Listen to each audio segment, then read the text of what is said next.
Hi అండి, welcome back to Srini Ashikan family vlogs. ఈ వీడియోలో నేను మామిడికాయ చేపల పులుసు చేస్తున్నానండి. నేను ఎలా చేస్తానో మీకు చూపిస్తారండి. ఇక్కడ మా ఇంట్లో అయితే 2 రకాల ఫిషెస్ అయితే తీసుకువచ్చారండి. ఒకటేమో ఇక్కడ చూపెడుతున్నాను కదా, దీన్నేమో బంగడా అంటారనమాట. ఇంకొకటి వచ్చి జిలేబీ చేపలండి. సో కొంచెం ఎక్కువే అవుతుంది, మేము నలుగురమే కదా ఉండేది. సో ఇప్పుడు నేను ఒక వెరైటీ ఆఫ్ ఫిష్ మాత్రమే తీసుకొని పులుసు చేస్తాను. ఇంకొక వెరైటీ ఏమో ఫ్రై అనేసి పక్కన పెట్టేశానండి. ఫస్ట్ ఈ 2 రకాల చేపల్ని సపరేట్ చేసుకునేసానండి. ఏంటి ఎప్పుడు చూసినా చేపల పులుసే పెడతావు వీడియోస్లో అంటారా? నేను ఎక్కువ చేసుకునేది చేపలే అండి. చేపలు ఇంకా పోతే చికెన్ అనమాట. ఇంకా రిమైనింగ్ మటన్ ఇవన్నీ రేర్గానే అండి తినేది. సో ఫస్ట్ ఏం చేశానంటే ఈ చేపలకి బాగా రాళ్ళు ఉప్పునైతే పట్టించేసి ఒక 5 మినిట్స్ పక్కన పెట్టేయండి. బాగా దాన్ని గిలకరించి పక్కన పెట్టేసేయండి. మనము రాళ్ళు ఉప్పు వేయడం వల్ల ముక్కలు చాలా హార్డ్గా అవుతాయి, ప్లస్ స్మెల్ అంతా పోతుంది. అలాగే చిటికెడు పసుపు కూడా వేసి బాగా శుభ్రంగా అయితే నేను వాష్ చేసుకొని సపరేట్గా పెట్టేసుకున్నానండి 2 రకాల చేపల్ని. సో ఇప్పుడు ఇక్కడ నేను చేపల పులుసుకి ఇదివరకే మీకు చూపించాను కదా, ఆనియన్స్, తెల్లగడ్డలు, 2-3 చీల్చిన పచ్చిమిరపకాయలు, ఇందులో తాలింపు వడియం నేను యాడ్ చేస్తానండి. సో ఆయిల్ వేసుకొని తాలింపు వడియం వేసుకొని ఈ తెల్లగడ్డలు, పచ్చిమిరపకాయలు, ఎర్రగడ్డలు, టమోటాలు ఇవంతా నూనెలోనే బాగా మగ్గే విధంగా మీరు ఒక 5 మినిట్స్ పాటు బాగా సాటే చేసుకోండి. నేనైతే 2 టమోటాలు అయితే కట్ చేసి ముక్కలుగా వేస్తానండి. ఇంకొక 2 టమోటాలు అనేది గ్రైండ్ చేసి వేస్తాను అనమాట. అదేమోనండి, సండే అయితే నాన్ వెజ్ ఉంటేనే సండే అనిపిస్తుంది. అదే సండే రోజు నాన్ వెజ్ చేయకపోతే అసలు అది సండేనా లేదా వీక్ డేనా అనిపిస్తుంది. ఈ మధ్య ఎందుకోనండి నాన్ వెజ్ మీదే చాలా క్రేవింగ్స్. నేను యూజువల్గా ట్యూస్డే, థర్స్డే, సాటర్డేస్ తినను. ఆ రోజు అయితే నాకు నిజం చెప్తున్నా అసలు అన్నమే దిగదండి. ఆ రోజు నేనేం చేస్తాను తెలుసా, ఓన్లీ ఇడ్లీలు, దోశలు, ఉప్మాలు, నాకు ఏ టిఫిన్స్ అయితే ఇష్టమో అదే తింటానమాట. నాకేమోనండి అట్లీస్ట్ ఒక ఆమ్లెట్ అన్నా ఉండాలనిపిస్తుంది. అప్పుడే కొంచెం సాటిస్ఫైడ్గా నా లంచ్ డిన్నర్ అయితే నేను ఫినిష్ చేసుకుంటాను. అలా లేని టైంలో ఇంకా మోర్ ఓవర్ టిఫిన్సే అనమాట నేను ఎక్కువ ప్రిఫర్ చేసేది. సో ఇలా ఎర్రగడ్డలు, టమోటాలు అంతా మగ్గాకండి కారము, ఉప్పు, పసుపు పొడి, ధనియాల పొడి, మెంతుల పొడి కొంచెము ఇవంతా వేసి ఆయిల్లోని బాగా ఫ్రై చేసుకోండి. ఈలోపు మన పులుసుకి తగిన చింతపండు అయితే తీసుకొని పక్కన నానపెట్టుకొని దాన్ని బాగా పిండేసుకొని ఆ జ్యూస్ని మాత్రమే సపరేట్గా మనము ఫిల్టర్ చేసి సైడ్లో పెట్టుకుంటానండి.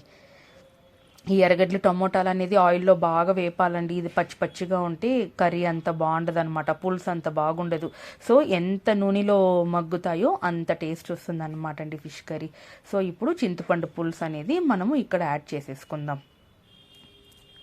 చింతపండు పులుసు యాడ్ చేసేసుకున్నాక బాగా దీన్ని కలియపెట్టేసి మళ్ళీ ఒకసారి ఉప్పు, కారం అంతా సరిపోయిందని చూసుకోండి. కారం సరిపోతుంది, ఉప్పు కావాలంటే అటు ఇటు ఉండొచ్చు. మీకు సాల్ట్ అనేది అడ్జస్ట్ అవ్వకపోతే మీరు కావాలంటే ఇంకొంచెం యాడ్ చేసుకోండి. ఇలా ఉప్పు యాడ్ చేసేసి బాగా మరగనివ్వండి. దీన్ని ఒక 20 నిమిషాల పాటు మరగనివ్వండి. పులుసు పల్చనగా ఉంది కదా, కొంచెం చిక్కబడేంత వరకు బాగా మరగనివ్వండి. చిక్కగా ఉన్నప్పుడు మనము ఫిష్ వేసేసామంటే ఇంకాస్త పల్చన పడుతుందన్నమాట. సో బాగానే కొంచెం దగ్గరకు వచ్చేలాగా మీరు బాగా దీన్ని తెల్లబెట్టండి. చూసారు కదా, ఇట్లా బాగా దగ్గరకు వచ్చి ఆయిల్ అంతా పైకి వచ్చే విధంగా మీరు ఒక 20 మినిట్స్ పాటు మీడియం ఫ్లేమ్లోనే ఈ పులుసుని బాగా కాచండి.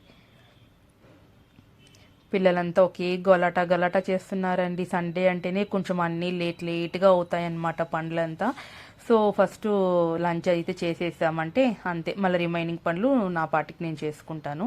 సో పులుసు అంతా బాగా దగ్గర పడింది కదండి. ఇప్పుడు ఈ ఫిష్ ముక్కలన్నిటినీ అంటే ఒకటి మీద ఒకటి కాకుండా ఈ ప్యాన్ మొత్తము సైడ్ వేసుకొని మొత్తం పరుచుకోండి. ఎక్కడెక్కడ గ్యాప్స్ ఉన్నాయో అక్కడక్కడ పరుచుకోండి. ఇది సముద్రం చేపలండి.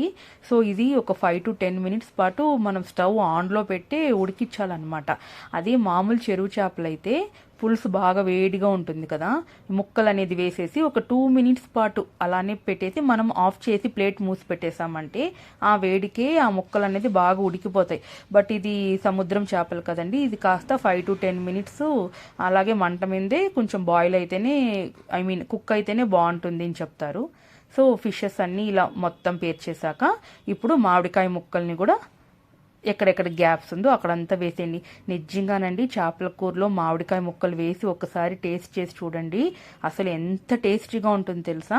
మా మమ్మీ వాళ్ళ సైడ్ అయితే ఇది చెయ్యరు, నేను ఇక్కడికి వచ్చాకే నేర్చుకున్నానండి. యాక్చువల్లీ మామిడికాయ ముక్కలు వేస్తే చాలా బాగుంటుందండి ఫిష్ కర్రీ, అదొక సపరేట్ ఫ్లేవరు, సపరేట్ టేస్ట్ వస్తుంది. మీరు ఒకసారి ట్రై చేసి ఎలా ఉందో నాకు చెప్పండి. అవునండి, ఇంతకీ మీకు నా వీడియోస్ అన్నీ నచ్చుతున్నాయా?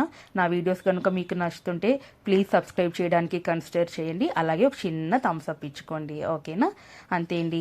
ఇలా ముక్కలు, ఇలా మామిడికాయ ముక్కలు, చేప ముక్కలు అన్నీ వేసేసాక ఒక 5 మినిట్స్ ప్లేట్ అయితే మూసి లో ఫ్లేమ్లో పెట్టండి. ఈ లోపు నాకైతే వచ్చేసిందండి టీ తాగాల అనే పిచ్చి అయితే వచ్చేసింది. సో నేను పులుసు కొంచెం బాగా దగ్గర పడేలోపు నేను వెళ్ళి కొంచెం ఈ చాయ్ బ్రేక్ తీసుకొని వస్తానండి. కొంచెం కొంచెమే తాగుతానండి, కానీ మల్టిపుల్ టైమ్స్ తాగుతాను, కానీ పెద్ద పెద్ద గ్లాస్ అంతా తాగను, కొంచెం ఉన్న చాలన్నమాట. అదేంటోనండి టీ పిచ్చి ఎక్కువైపోయింది ఈ మధ్య. ఎక్కడ పోయినా టీ తాగాలనిపిస్తుంది, అది ఎండైనా వానైనా చలైనా. అలా అలవాటైపోయింది, కొన్ని అలవాట్లు మార్చుకోలేమండి కదా. అంతేనండి, టీ తాగేసి వచ్చి చూసారా మామిడికాయ ముక్కలు కూడా బాగా ఉడికిపోయింది.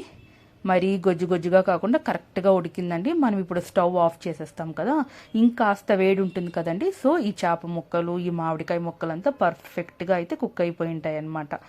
మనము ఈ చేపల కూరలోకి రాగి సంగటి చేసుకున్నా కూడా భలే ఉంటుందండి. కానీ నేను ఇవాళ రాగి సంగటి చేయలేదు, బట్ నేను అప్పుడప్పుడు చేస్తాను, బట్ ఈరోజు చేయలేదండి. చూడండి ఎంత బాగుందో పులుసు.